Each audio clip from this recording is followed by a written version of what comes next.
Happy August-tober. Oh, God.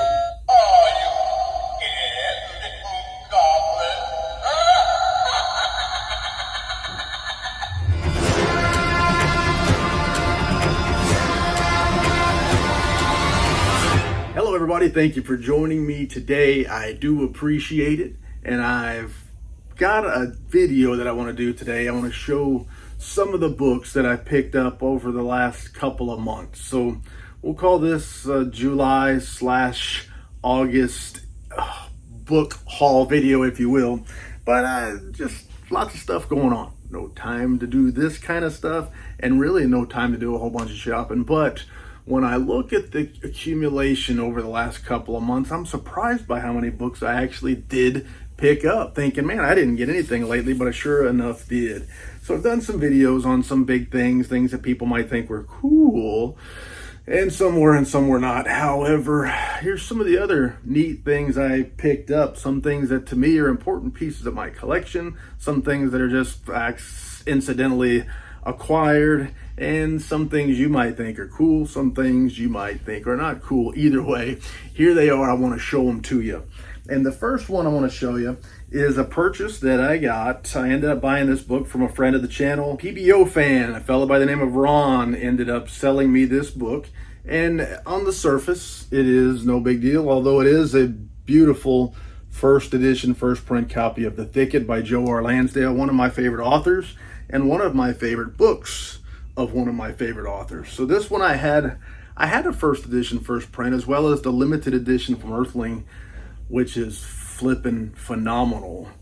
But I wanted a signed copy, and you would think it's no difficult feat, but for years now, 4 or 5 years, I've been trying to get a signed copy of this book in great shape that didn't cost way more than I thought it was worth, and I was able to pick one up from PBO fan. So here it is. I'll show you a couple things about it. Anyway, The Thicket. There is a movie version of this. I think there's a movie version of this, a movie or a TV series of this book coming out before too awful long, with Peter Dinklage as one of the starring characters. And there it is, signed on the title page right there by Joe R. Lansdale. And it is a first edition, first print copy. You can see the number line there goes all the way down to 1. But I've been wanting this book for a while. I just didn't want to pay way too much for it. And PBO fan hooked the brother up, and hooked the brother up even further by sending me an additional copy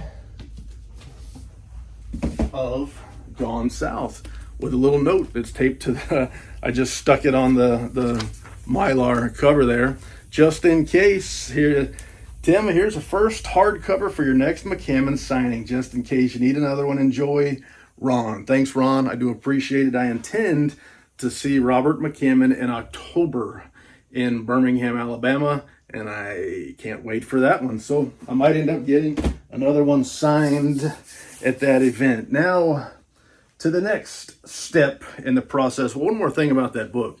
For Father's Day, my youngest son, Roman, gave me eBay gift cards.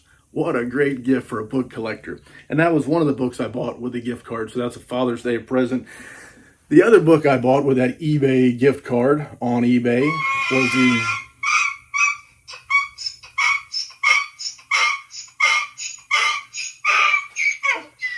immediately outside my window, which I happen to have open, is a donkey named Howie.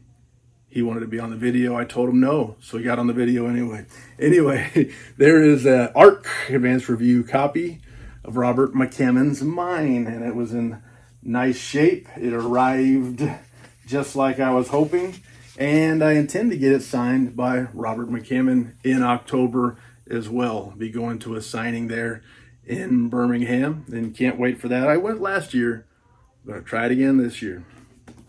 So moving on the topic of ARCs by Robert McCammon.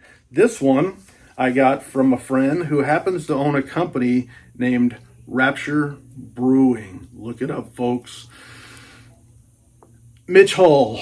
And Mitch Hall gets these books from Lividian Publications. There is a Patreon system where you can sign up and pay a certain amount a month or a certain amount a year, and you get on different tiers. Well, I've subscribed to that, and I'm on a tier that does not get advanced review copies. Meanwhile, Mitch Hall is. And when there comes out an arc that I want, in the beginning, I would ask Lividian Publications, Brian James Freeman, can I buy one? And he would just say, no, you can't, but I'll send you one for free. Well, I did that once, maybe twice, and I felt guilty. So I quit doing that. He won't sell them to me, and I don't like him sending me free stuff on a request. So Mitch Hall doesn't collect Robert McCammon, but he does get these arcs, and he's hooked a brother up more than once. And this is the advanced review copy for 7 Shades of Evil. And it's still wrapped in plastic. And the internet tells us this. The internet tells us that books wrapped in plastic is a bad thing. The world will come to an end. It's worse than a hurricane. But I have had this thing sitting on my shelf wrapped in plastic for too many days now. It's time to unwrap it, get it out, so that the internet can begin to rest more easily and not worry so much about my book collection and all the bad things that will happen when I leave that plastic on. So how about this? Does that look better to you? It sure enough looks better to me. And I can't wait to get Robert McCammon to add a signature to that. Now I'm just checking, flipping through real quick. These arcs are not illustrated as far as I know for these right here, but I'm just making sure that I'm correct in that assessment. And it is true. So that is 7 Shades of Evil. Can't wait to get that one signed. Now, I think this is the last of the Robert McCammon arcs. That's a few there. This one, The Border, also from Mitch Hall. And they republished a trade paperback version of this book. Lividian Publications did. And again, for those Patreon subscribers that are on a certain tier, they get all of the arcs. And Mitch Hall, once again, hooked a brother up with this one. I'm glad for it. And I'll be getting this one if I am able. Lord willing and the creek don't rise, I'll be up there trying to get this one signed in person in living color by Robert McCammon again. And if everything goes well, I may just do another little video like I did the last time and let you see a little bit of a day in the life. Now, next up, one of my very favorite authors, Walking God's Green Earth. Joe Lansdale was one of them. Robert McCammon is also one of them. But a fellow by the name of Philip Fracassi, ever hear of him? If not, by all means, hear of him. He's flipping fabulous. But he's got a book out called Boys in the Valley, and right now he's in the middle of a book tour going all across the globe, meeting people, shaking hands, kissing babies, signing books, taking pictures and all that kind of stuff. And I'm almost wanting to cry because through a series of unfortunate events, I am not able to attend any of these book signings. So, short recap. One, there's going to be one in Orlando, about an hour from my house. It got canceled. Then there was going to be one in Atlanta, which is on the way to our little place up on the mountain in Fort Payne, Alabama. I was going to make sure I was en route, hit Atlanta on the way. It got canceled.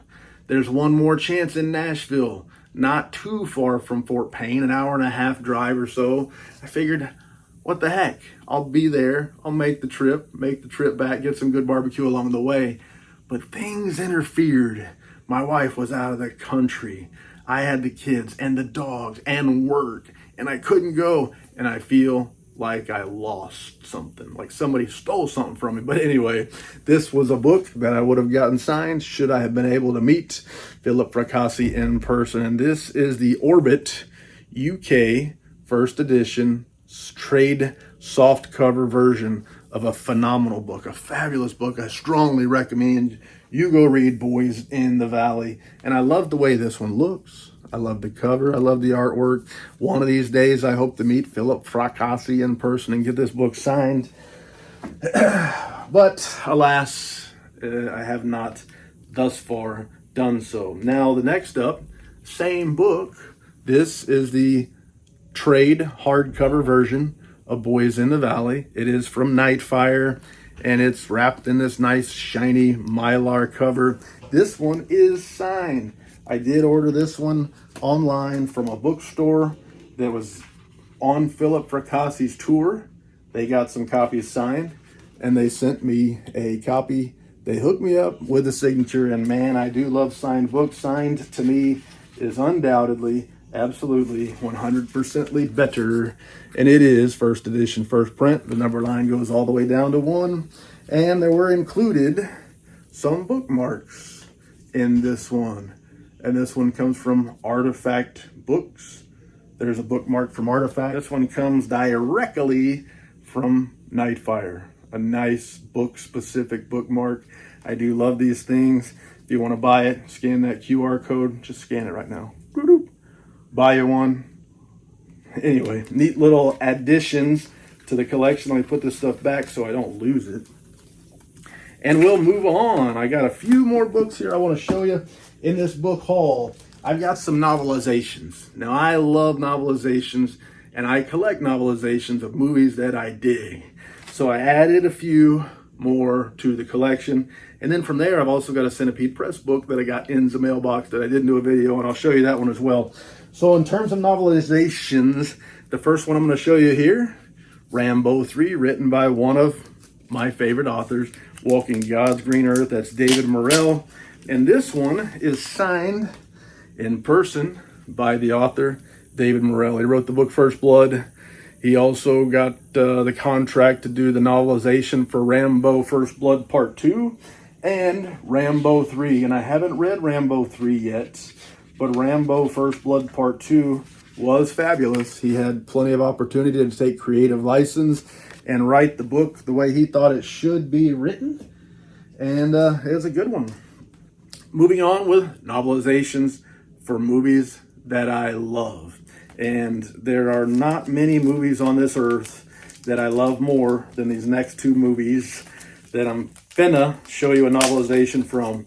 And the first one is For a Few Dollars More, starring Clint Eastwood. And I got this one cheap, and you'll notice somebody didn't love it as much as I do. But it was a good price. It was one that I wanted. And so I had the shot, and I took it. So I added this one to my collection. My oldest son thinks this is the best of the Clint Eastwood movies. Oh my gosh, it smells so good. Like an old library, I love it. It's the best of the bunch, the best of the Clint Eastwood spaghetti westerns. And I find it hard to disagree, except for one thing, one problem with his logic. And that problem is that after that came this one, The Good, the Bad, and the Ugly. And for my money, if I have to tell you what is the greatest movie of all time, I have a hard time deciding.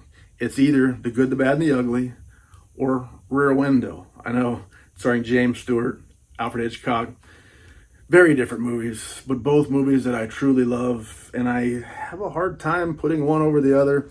But more than likely, I would say The Good, the Bad, and the Ugly is my favorite movie. And that's just all I can say about that. But I dig movie novelizations. I like books and I like movies. So when the two meet, it really is a special sweet spot for me.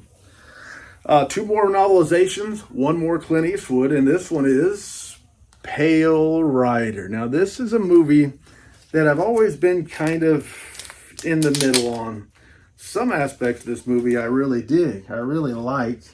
And then other aspects I was kind of on. But overall, a good movie by Clint Eastwood standards. A very good movie by other standards. But this one was one that I wanted to get. It is a novel by Alan Dean Foster, one of the most famous writers of movie novelizations. Walking God's Green Earth. And this one is indeed signed by Alan Dean Foster. So a nice double whammy, able to get a signature for a legend in the movie novelization business, a Clint Eastwood movie, which I'm a big fan of Clint Eastwood in general, and a very good movie also. So it is a first edition, first print. I just showed you the number line there. the last one of these novelizations and the penultimate book in my July-August book haul is Escape from New York. And I've already got a first edition, first print copy of this book. And it has different artwork. It has Snake Plissken. It has Snake Plissken's face, a picture of his face from the movie on the cover. This one has a somewhat of a different cover. And so I figured, hey, I want it. So this is I think it's a fourth print. We'll look in a minute. Copy of Escape from New York, a novel by Mike McQuay. And something interesting about this novelization in general, in particular, is it adds a whole lot of stuff to the story. It does a lot of explaining on things that the movie just doesn't get to.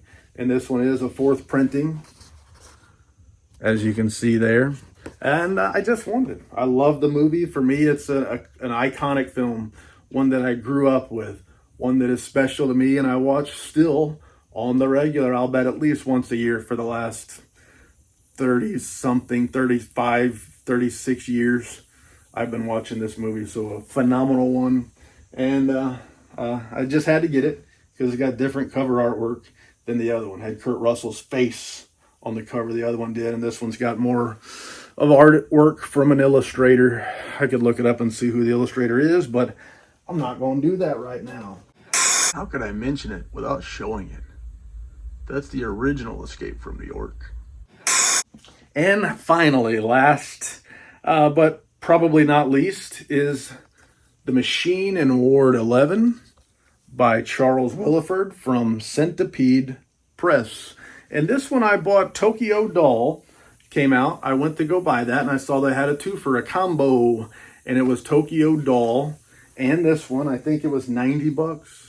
I think 90 bucks for the two. And I said, shoot, I had passed on this one when it first came out. Why not get a discounted numbered edition copy of The Machine in Ward 11? I was kind of on the fence, and I let it go.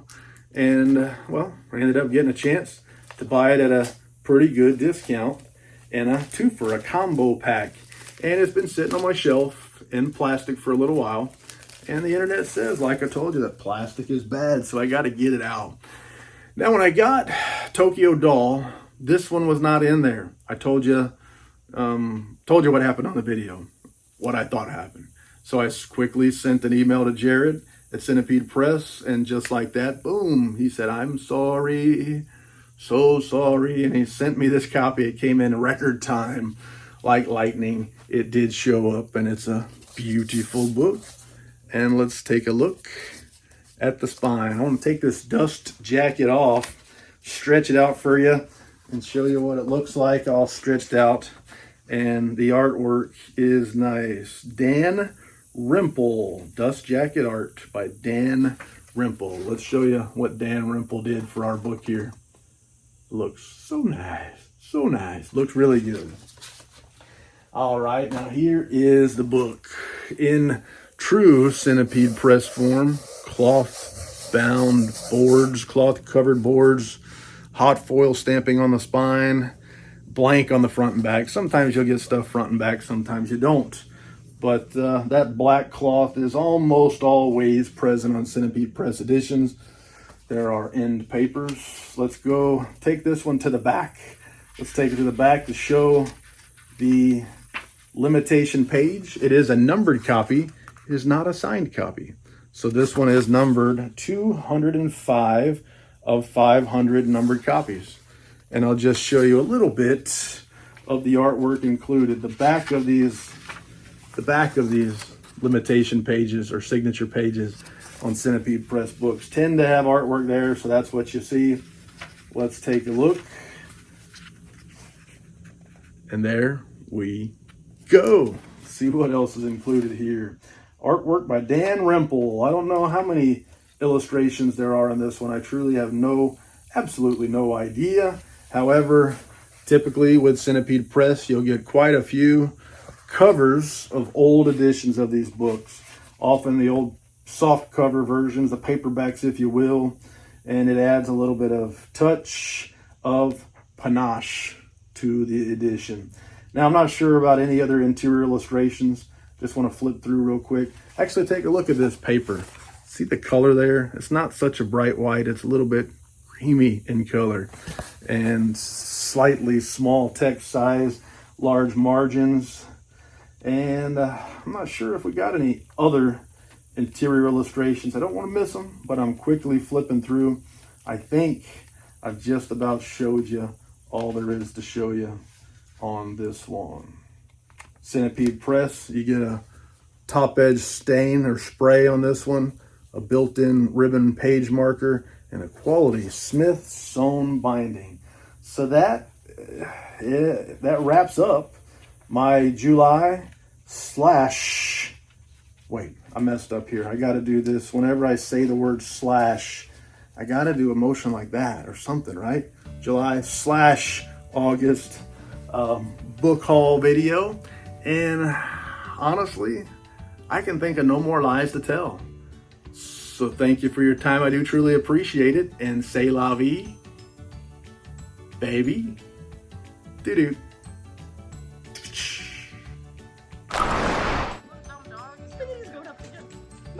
No, you cannot be up here again. He says, oh, yes, I can. No.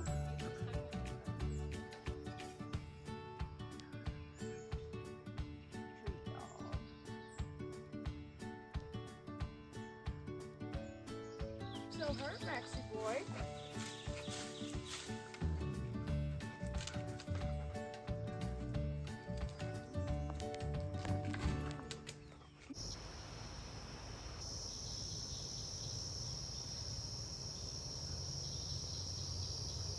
Phew.